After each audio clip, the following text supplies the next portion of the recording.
Bienvenue à tous.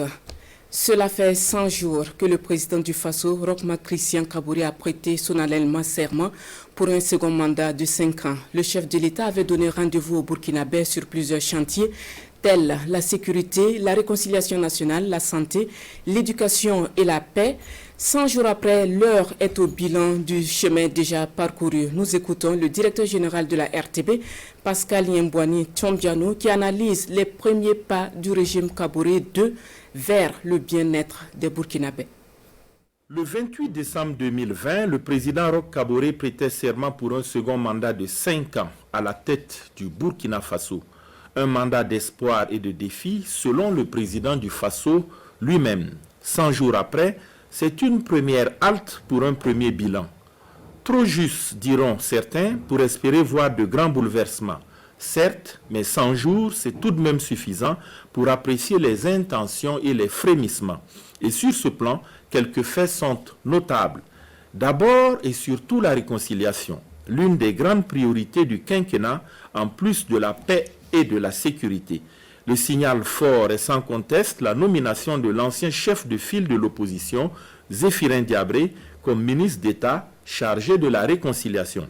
Roch Kaboré donne par là l'exemple en décidant de confier l'un de ses grands chantiers à celui qui a mené l'opposition contre son pouvoir au cours du premier mandat. Et les premiers pas du ministre réconciliateur, à défaut d'avoir de la lisibilité, traduisent une volonté d'aller vite et bien en ratissant le plus large possible. Wait and see, selon la formule consacrée, mais d'ores et déjà, le ton est donné et la délicatesse de la question commande de ne pas confondre vitesse et précipitation pour se donner toutes les chances de réussite. L'autre priorité demeure la lutte contre l'insécurité et là, pas de décision majeure, mais plutôt une volonté de consolider les acquis et de galvaniser les troupes sur le terrain. C'est tout l'intérêt des sorties du ministre de la Défense qui fait le tour des unités pour porter le message du chef suprême des armées. Les dernières attaques à l'Est et dans le Sahel sont venues briser l'accalmie et rappeler que l'hydre terroriste est encore là et que les efforts doivent s'accentuer pour espérer un retour durable à la paix afin que les milliers de déplacés puissent retrouver leur cadre de vie. Dans les domaines de la santé et du foncier, deux autres secteurs clés dans lesquels les Burkinabés attendent beaucoup du second mandat de Roch Kaboré, la volonté de faire bouger les lignes est affichée et les ministres en charge de ces questions sont sur le pont.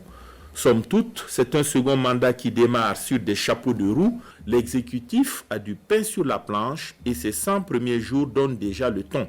Mais une chose est sûre, les citoyens burkinabés ne peuvent se satisfaire d'intentions et attendent davantage. Au-delà de la sécurité et de la réconciliation, il faut du travail, de meilleures infrastructures, une administration plus moderne, un climat plus propice pour les affaires, bref, de meilleures conditions de vie et le plus tôt possible.